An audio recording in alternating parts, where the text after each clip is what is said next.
नमोस्तु रामानुजशङ्कराय नमोस्तु श्री परमाधिपाय काल के दृष्ट रूपाय राधारूप शिवाय च सर्वक्लेश विनाशाय श्रीकृष्णाय वयं नमः। नीलाम्बुजश्यामलकोमलाङ्गं सीतासमारोपितुवामभागं पाणौ महासायकचारुचापं नमामि रामं रघुवंशनाथं। मनोजवं मारुततुल्यवेगं जितेन्द्रियं बुद्धिमतां वरिष्ठं वातात्मजं वानरयूथमुख्यं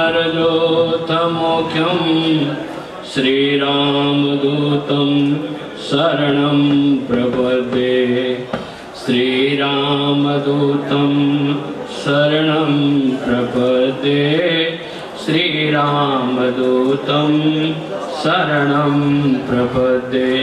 बोले श्री वृंदावन बिहारी लाल की, पवन सुत हनुमान की, माँ भगवती पराम्बा जगत जननी की, यह स्थान की आयोजक कर्ताओं की, आगंतुक सभी सज्जनों की। देखिए, यह एक मेरा भी बहुत बड़ा सौभाग्य है, क्योंकि वक्ता का भी सौभाग्य होता है कि जब श्रोता उनके लायक मिले, उनके तरह मिले। क्योंकि श्रीमद् भागवत के कथा में राजा परीक्षित ऐसे श्रोता हुए, तो श्री सुखदेव जी महाराज ऐसे वक्ता हुए। यहाँ त्रिवेणी संगम जो है वह यहाँ विराजमान है, क्योंकि त्रिवेणी संगम तीन तरह का होता है। स्थान का भाग, आयोजकों का भाग और वक्ताओं का भाग। जब तीनों उपस्थित होता है उसे त्रिवेणी संगम कहते हैं। सबसे बड़ी चीज कि हमारे धर्म जो धार्यते स धर्म, जो धारण किया जाए वो धर्म है। और परमात्मा की बहुत बड़ी आसीम वीर बजरंगे, जयकारा वीर बजरंगे।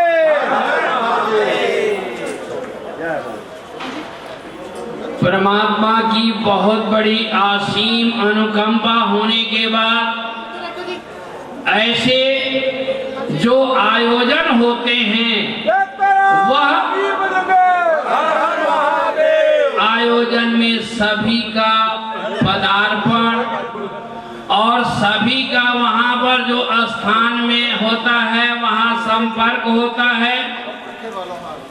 क्योंकि संसर्गा दोषा गुणा भवंती, संपर्क से दोष और गुण दोनों होते हैं।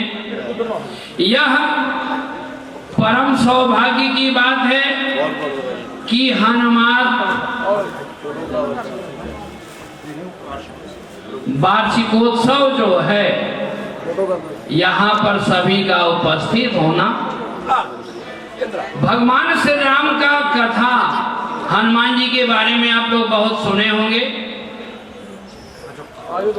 हमारे जो श्री रामायण जी के कथा में है, हर आदमी एक दूसरे से रहस्य युक्त रखा है। क्योंकि रामायण का मतलब है कि राम एंड रामायण, और भगवान शिव का 11वां रुद्र अवतार हनुमान जी हैं। तो उस हमारे सनातन धर्म का मेन प्रधान ये है, मैं सभी से अनुरोध करूंगा, हनुमान जी के बारे में तो बताऊंगा ही, कि अपने बच्चों को संस्कार और संस्कृति दिया जाए। आजकल के बड़े लोग भी चरण छूने में अपने आप को गौरवान्वित नहीं होकर के बल्कि शर्मयुक्त करते हैं।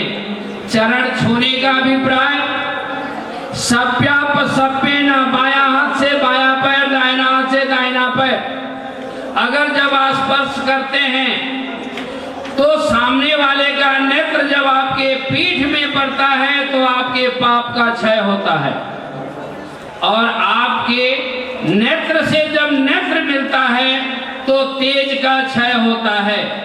इसीलिए हमारे यहाँ भारतीय दर्शन में कहा है कि किसी का भी जो कोई कार्यक्रम सफल होता है वो आशीर्वाद से होता है। क्यों? माता पिता का आशीर्वाद जब पैर छूते हैं, ज्योतिष के माध्यम में जिसका सूर्य पीड़ित हो वो आदमी का है कि पिता से या ससुर से उसकी विचारधाराएं कम मिलती है, और जब ऐसी स्थिति हो तो नित्य प्रति आप सूर्योदय के समय में 6:30 से 7 के बीच अगर पिताजी का चरण छूते हैं या ससुर का चरण छूते हैं तो आपके सूर्य का ग्रह का दोष जो है सो समापन हो जाता है। अगर चंद्रमा पीड़ित, कोई ज्योतिषी कहता है कि आपका चंद्रमा पीड़ित है, इसका मतलब है कि आपके माँ से या सास से संबंध कम रहा, तो उसको प्रसन्न करने के लिए सास को प्रसन्न करें। उसी तरह से आज मंगलवार भी दिन है, हनुमान जी का उत्सव भी है, वार्षिक उत्सव जो यहाँ पर हर साल मनाया जाता है। तो मंगल जब पीड़ित होता है इसका मतलब कि बड़े भाई का कहीं ना कहीं बददुआ होता है। उसको प्रसन्न करने के लिए हनुमान जी के आप चरण में जाएं, हनुमान जी का आशीर्वाद लें। बड़े भाई का आशीर्वाद लेते आपके सभी मनोकामनाएं पूर्ण होते हैं। तो ऐसा है कि जब भगवान श्री राम वनवास में जा रहे होते हैं तो लक्ष्मण जी जब पहुंचे वहां भगवान श्री राम और सीता जी शयनावस्था में हैं, नींद और भोजन दोनों पहुंचते हैं। नींद भोजन जब पहुंचते हैं वहां पर लक्ष्मण जी कहते हैं कि भाई आपका यहाँ क्या काम है वनवास में? कहे कि महाराज मैं कहाँ जाऊं? तो कहा गया है निद्रे त्वं जाहि पत्न्या में नौ पंचभो। हे नींद और भोजन दोनों मेरे पत्नी के पास जाकर के सुरक्षा के कवच के रूप में रहना। निद्रे त्वं जाहि पत्न्या में नौ पंचभो मत आगमन पर्यंतम, मेरे आने तक उर्मिलायान्तु त्वं बस, उर्मिला के सुरक्षा के लिए आप बसना। इस बात का वशिष्ठ रामायण में प्रकरण आता है जब भगवान लौटे हैं लंका पर विजय प्राप्त करके और वहां राज सिंहासन पर बैठे हैं। राज सिंहासन पर बैठने के बाद एक बार वो हंस देते हैं लक्ष्मण। जब लक्ष्मण हंसते हैं तो विभीषण कहते हैं कि प्रभु आपका भाई हमको ताना मार रहा है। कहे कि क्या बात कर रहे हैं? तो हमारा विभीषण इसलिए कि रावण को मरवा करके आज विभीषण बैठा है।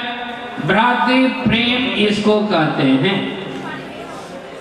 सुग्रीव कहते हैं कि नहीं आपका भाई मुझे जो है सो ताना मार रहा है, क्योंकि भाई का बैरी भाई होता है। सुग्रीव को भी कहा गया कि बाली को समाप्त करा करके आपने यहाँ राजगद्दी पर हम आपके अनुचर पड़े हैं। अंगद कहते हैं कि नहीं ये मेरे ताना मार रहे हैं। सीता जी कहती है कि हे प्रभु आपका भाई हमें ताना मार रहा है कि जो सीता 10 महीना अगर लंका में रह करके आई है आज रानी के रूप में बैठी है, प्रभु श्री राम कहते हैं कि हे लक्ष्मण, तुम अपने हंसी का कारण बताओ। नहीं तो हम तुम्हें बर्दाश्त नहीं करेंगे। हनुमान जी कहते हैं कि हे प्रभु, आप इस चीज को देखिए कि पूछा जाए कि आखिर कारण क्या है। तो लक्ष्मण जी कहते हैं कि हे प्रभु, हम इसलिए नहीं हंसते हैं क्योंकि वहीं पर कहा है गया है कि जाकी रही भावना जैसी, प्रभु मूरत देखी तिन तैसी। प्रभु मैं इसलिए नहीं कह रहा हूं, ये देखिए नींद और भोजन दोनों आसमान में खड़ी है, 14 साल के बाद भी पूछ रही हैं कि मैं आऊं या नहीं। तो मौत का कहीं पता नहीं है।